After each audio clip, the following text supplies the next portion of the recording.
আজকে এমন একটি ডিভাইস নিয়ে আসছি যেখানে থাকছে জাইসের ক্যামেরা সেটআপ 1.5K রেজোলিউশনের OLED প্যানেল 5000 নিটসের পিক ব্রাইটনেস LPDDR5X RAM সাথে UFS 4.1 আর প্রসেসর হিসেবে পাচ্ছেন স্ন্যাপড্রাগন 7 Gen 4 ওয়ে এখন বলেন তো এত কিছু থাকার পরে একটা ডিভাইসের প্রাইস কিরকম হইতে পারে? দামে আমরা অবশ্যই আসবো, কিন্তু এখন না, একটু পরে। আগে চলুন ডিভাইসটা দেখে আসি। তো এই হচ্ছে Vivo V70 5G। ইতিমধ্যে আপনারা অনেকেই হয়তো এই ডিভাইসটা নিয়ে অ্যাড থেকে শুরু করে ভিডিও অনেক কিছু দেখে ফেলছেন। হ্যাঁ, আমরা একটু লেট অবশ্যই, কিন্তু আমাদের থেকে আপনারা জানতে পারেন অথেন্টিক কিছু বিষয় যেগুলো হয়তো অন্য কেউ বলে নাই। তবে ভাই সাবস্ক্রাইবটা কিন্তু অবশ্যই করতে হবে। শুরুতে যদি হ্যান্ডফিল বা কমফোর্টের কথা বলতে যাই, তাহলে ভাই ডিভাইসটা হাতে নিয়ে আমার বেশ ভালো লাগছে, কারণ কম্প্যাক্ট একটা সাইজ, কম্প্যাক্ট একটা ফোন। আর ভিভো দাবি করছে যে এই ডিভাইসটা তারা অ্যালয় বডি ইউজ করছে। এখন অনেকেই চিন্তা করতে পারেন যে অ্যাকচুয়ালি অ্যালয় বা অ্যালুমিনিয়াম অ্যালয় ফ্রেমটা কি। মূলত প্লেন বা এয়ারক্রাফট তৈরির ক্ষেত্রে যেসব ম্যাটেরিয়াল ইউজ করা হয় সেই রকম একটা ম্যাটেরিয়ালের নামই হচ্ছে অ্যালয়, যেটা এই ফ্রেমে ইউজ করা হয়েছে। মূল কথা হ্যান্ড ফিল নিয়ে যদি বলছি, তাহলে আপনারা আইওএস ডিভাইস হাতে নিলে যে একটা ফিল পান, ওই ফিলটাই বজায় রাখার চেষ্টা করছে এখানে ভিভো। আর যদি কালার ব্রেন্ডের কথা বলতে চাই, তাহলে তিনটা কালার ব্রেন্ড আপনার এখানে পেয়ে যাচ্ছে। প্রথমটা হচ্ছে ম্যাট ব্রাউন, যেটা আমার হাতে দেখতে পাচ্ছেন, আর এই কালারটা কিন্তু জোস একটা কালার। এছাড়া আপনারা পেয়ে যাচ্ছেন অথেন্টিক ব্ল্যাক এবং ডিউন গ্রে। আর এই কালারটা ভালো লাগার পেছনে আরেকটা কারণ হচ্ছে যে এখানে অ্যাকচুয়ালি কি কালার ইউজ করা হয়েছে, কমলা না লাল, এটা বুঝতে গেলে দেখবেন একটু মাথা উলায় যাবে। সো এই কালারটা মানে আরো বেশি ভালো লাগে। এছাড়া এখানে কিন্তু ব্যাক শেলে এজি ফ্রস্টেড কোটিং ইউজ করা হয়েছে, যার কারণে এটা মোটামুটি স্ক্র্যাচ প্রুফ থাকবে বলে আশা করা যায়। আর যদি ফিঙ্গারপ্রিন্টের কথা বলতে চাই ভাই, তাহলে একদমই পরে না বললেই বলে। এছাড়া যদি ক্যামেরা মডেলের কথা বলি, তাহলে ট্রিপল ক্যামেরা সেটআপ এখানে দেওয়া হয়েছে, যেখানে অবশ্যই জাইসের ব্র্যান্ডিংটা আপনারা পেয়ে যাবেন। 6.59 ইঞ্চের 1.5K রেজোলিউশনের আলট্রা ক্লিয়ার OLED ডিসপ্লে, সাথে থাকছে 120 Hz এর রিফ্রেশ রেট সাপোর্ট, এবং ডিসপ্লেটাতে কিন্তু অবশ্যই আপনারা HDR10 এর সাপোর্টও পাচ্ছেন। ট্রু কালার টোনের কথা বলতে গেলেও কিন্তু 1.07 billion true colour tone support পাবে এই ডিসপ্লেটাতে। এছাড়া ডিসপ্লে বেজেল নিয়ে বলতে গেলে কিন্তু বেজেলের মাত্রাটা একদম মিনিমাম রাখা হয়েছে, তো বলাই যায় যে এটা একটা বেজেলের ডিসপ্লে। এছাড়া ফ্রন্ট ক্যামেরাটাও বেশ মিনিমাম রাখা হয়েছে, যার কারণে আপনারা পয়েন্টেড ওয়াচিং থেকে শুরু করে OLED প্যানেল হওয়ার কারণে কিন্তু ডিসপ্লেটা বেশ সুন্দর এবং শার্প কালার রাখে। আর 5000 নিটসের পিক ব্রাইটনেস থাকার কারণে কিন্তু আপনারা ইনডোর হোক আর আউটডোর দুই জায়গাতে একটা ভালো আউটপুট পাবে। ওভারঅল ডিসপ্লেটাকে যদি গ্রেড বা কোনো র্যাঙ্ক দিয়ে মার্ক করে দিত, তাহলে আমি এখানে 10 আউট অফ 10 দিয়ে দিতাম। ডিসপ্লেতে প্রোটেকশন হিসেবে ইউজ করা হয়েছে স্কোয়াড সেন্সেশন আলফা, অর্থাৎ ডিসপ্লেটা বেশ শক্ত হিসেবে ধরা যায়। এখানে ইউজ করা হয়েছে IP68 এবং 69+ এর ডাস্ট এন্ড ওয়াটার রেজিস্ট্যান্স।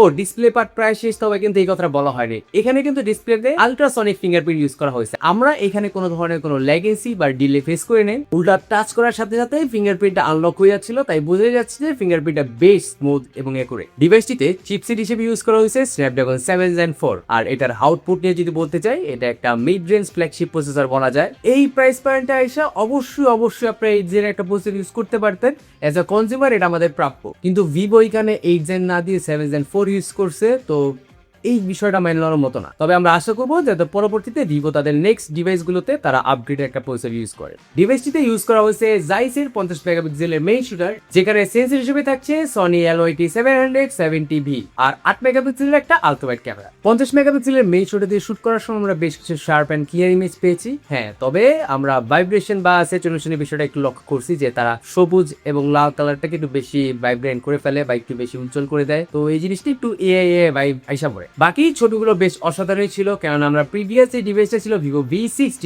ওটা দিয়ে ছবি তুলছি, আর V70 দিয়েও ছবি তুলছি। তো দুইটা ছবির কোয়ালিটির মধ্যে ভাই আকাশ আর জমিনের ব্যবধান, কজ এটার ছবি মাচ বেটার। বাকি কে কি বলছে ভাই আমি জানি না, তবে আমার পার্সোনাল এক্সপিরিয়েন্স থেকে আমার কাছে V50 V60 থেকে V70 মাচ বেটার। এবার যদি হিউম্যান পোর্ট্রেট নিয়ে বলি, ভাই আমার কাছে ছবিগুলো বেশ অসাধারণ লাগছে, কারণ এখানে 5টা ফোকাল লেন্থ ইউজ করা হয়েছে। তবে 85mm এবং 100mm এর ছবিগুলো আমার কাছে বেস্ট লাগছে, কারণ দূর থেকে ছবি তোলার পরও বেশ ভালো ডিটেইলস এবং ক্লিয়ারিটি ওরা মেইনটেইন করে রাখছে। আর যদি এই ডিটেকশনের দিকে আসি, সেটাও তুলনামূলক বেশ শার্প আমার কাছে মনে হয়েছে। টেলিফটো লেন্স থাকার কারণে আপনি 30x পর্যন্ত এআই রেডিমেড ছবি পেয়ে যাচ্ছেন, অর্থাৎ হ্যাঁ, আপনি 30x দিয়ে ছবি তুললে ওই ছবিটা এআই প্রসেস করে আপনাকে একদম রেডি টু ইউজ করে দিন। আর থাকছে 8 মেগাপিক্সেল একটা আলট্রাওয়াইড শুটার, যেটা দিয়ে ডিসেন্ট লেভেলের কিছু ছবি আমরা পাইছি, বলবো না আহামরি ভালো, বাট ডিসেন্ট ছিল, বাজেট ফ্রেন্ড হিসেবে ডিসেন্ট ছিল, যেখানে ডাইনামিক রেঞ্জের রেশিওটা বেশ ভালোই দেখা দিয়েছে।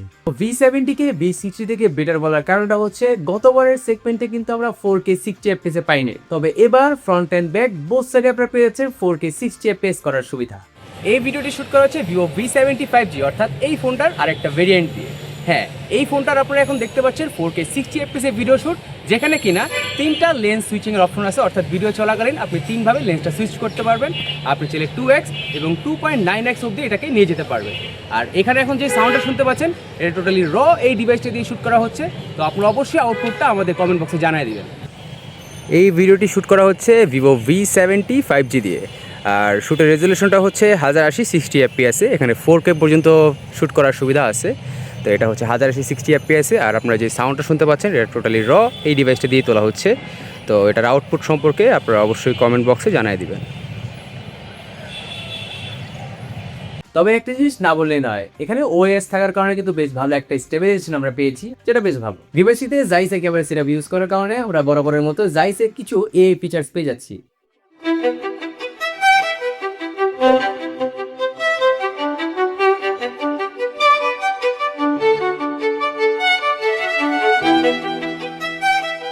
তবে একটা কথা না বলে নয়, ভিভো এই বাজেট সেগমেন্টে যে ক্যামেরা সেটআপটা ইউজ করছে সেটা অলরেডি মার্কেটে এর থেকে হাই রেঞ্জের ফোনে এক্সিস্ট করতেছে। ফর এক্সাম্পল আমি যদি বলি ওপো ফাইন্ড X9, এখানেও তারা সেম 50 মেগাপিক্সেলের সনির সেন্সরটা ইউজ করছে, সনি LYT 707V। তাই বলাই যাচ্ছে যেহেতু 1.5 লাখ টাকার একটা ফোনে এই সেটআপটা দেওয়া আছে, তো অবভিয়াসলি 1 লাখ টাকার নিচের এই ফোনটা থেকে এর থেকে ভালো আউটপুট দেওয়া সম্ভব।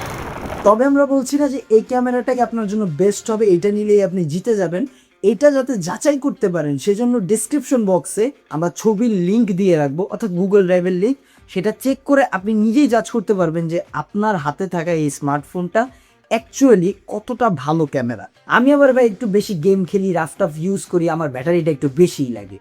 সো ভিভো V70-তে ইউজ করা হয়েছে 6500 mAh এর একটা ব্যাটারি, যেটা অবশ্যই ডিসেন্ট লেভেলের একটা পারফরমেন্স দিচ্ছে। এখন অনেকে অভিযোগ করতে পারে যে এত দামি ফোনের মধ্যে এইটুক ক্যান ব্যাটারি ইউজ করা হয়েছে। তো ভাই তাদের উদ্দেশ্যে আমি বলতে চাই, প্রিমিয়াম সেগমেন্টের ফোনগুলোতে ব্যাটারি সবসময় কমই থাকে, কারণ সবসময় তারা চেষ্টা করে যে কম্প্যাক্ট একটা ফোন বাজারে আনা, যাতে প্রিমিয়াম ফিলটা বজায় থাকে। আর এই ব্যাটারিকে চার্জ করার জন্য থাকছে 90 ওয়াটের একটা ফ্লাশ চার্জার। এইখানে ভাই আমি একটু ডিসঅ্যাপয়েন্ট হয়েছি, কেননা এই বাজেটে 120 ওয়াট দেওয়াই যেত। তবে ডিভাইসটিকে 0 থেকে 100% করতে 60 to 70 মিনিট লাগে। ডিভাইসটির অপারেটিং সিস্টেম হিসেবে থাকছে Origin OS 6, which is based on Android 16।